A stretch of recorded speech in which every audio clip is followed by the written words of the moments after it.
Welcome back to channel. இன்னும் நான் cinemas with me Sushmita. இன்னைக்கு நம்ம சேனல் ஒரு இன்ட்ரெஸ்டிங்கான மூவியோட அப்டேட்னு தாண்டி நம்ம எல்லாருக்குமே ரொம்ப ஃபேவரட்டான ஒரு ஹீரோ பத்தின ஒரு இன்ட்ரெஸ்டிங்கான ஒரு அப்டேட்னு சொல்லலாம். சூர்யா அவர்களோட 44 மூவி தான். சூர்யா அவர்கள் நிறைய மூவிஸ் பண்ணியிருக்காரு. சோஷியல் சென்ட்ரிக் மூவிஸா இருக்கட்டும், ஹிஸ்டாரிக்கல் மூவிஸா இருக்கட்டும், ஏன் இவரோட லைன் ஆஃப் மூவிஸுமே ஒவ்வொன்றும் ஒவ்வொரு ஸ்கிரிப்ட்னு சொல்லலாம். நம்ம எல்லாருமே ரொம்ப ஈகரா வெயிட் பண்ணிட்டு இருக்க மூவி தான் கங்குவா மூவி. இந்த படம் வந்து ரிலீஸ்க்கு ஆல்மோஸ்ட் ரெடி. எல்லா சிங்கிள்ஸும் ரிலீஸ் ஆகிட்டு இருக்கு, சாங் வந்திருக்கு, இந்த மாதிரி நிறைய அப்டேட்ஸ் வந்துட்டு இருக்கு. இவரோட பர்த்டே ஸ்பெஷலாக சூர்யா 44ல நிறைய அப்டேட்ஸ் வந்தது. சூர்யா 44ல வந்து லவ், லாஃப்டர் அண்ட் வார் இந்த மாதிரி நிறைய விஷயங்கள் இருக்கும் அப்படின்ற மாதிரி சொல்லியிருந்தாங்க.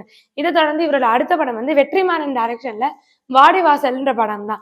இந்த மாதிரி இவரோட லைன் அப் ப்ராஜெக்ட்ஸ் வேற வேற விதமான வேற வேற கேரக்டரைசேஷன்ஸ்ல இருக்கும்போது இவரோட அடுத்த படம் என்னன்னு நம்ம பார்க்க போறோம்.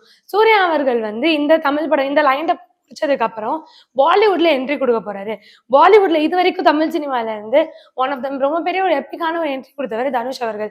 தனுஷ் வந்து ராஞ்சனா மூவி மூலமா அதுல என்ட்ரி ஆகி ரொம்ப பெரிய ஒரு ஹிட் கொடுத்தாருன்னே சொல்லலாம். அந்த மூவி ரொம்ப பெரிய ஒரு ரீச் ஆகி இப்போ ஹாலிவுட் வரைக்கும் வந்து தனுஷ் அவர்கள் போயிருக்காரு. இதே மாதிரி சூர்யாவும் போவாரா? எப்பயுமே வந்து ஒரு டப் பண்ற மூவி இல்லைன்னா வந்து மூவியை வந்து ரீமேக் பண்ணும்போது தான் மோஸ்ட்லி ஹாலிவுட் பாலிவுட்ல எல்லாம் போவாங்க. பட் சூர்யா அவர்கள் இதோட கம்ப்ளீட்டாவே வந்து பாலிவுட் ஒரு கம்ப்ளீட் என்ட்ரி கொடுக்க போறாரு. அந்த படத்தோட பேர் வந்து கர்ணான்னு சொல்லியிருக்காங்க. இந்த படங்களோட லைன் அப் எல்லாம் முடிச்சதுக்கு அப்புறம் அந்த படத்தோட ஷூட்டிங் ஆரம்பிக்க போகுதுன்னு சொல்லியிருக்காங்க. இதை பத்தி நீங்க என்ன நினைக்கிறீங்க? மறக்காம கீழே கமெண்ட் பண்ணுங்க. இந்த மாதிரி சூப்பரான சினிமா அப்டேட்ஸ்க்கு மறக்காம இன்னும் சினிமாங்க லைக் பண்ணுங்க, ஷேர் பண்ணுங்க, கமெண்ட் பண்ணுங்க, மறக்காம சப்ஸ்கிரைப் பண்ணிடுங்க.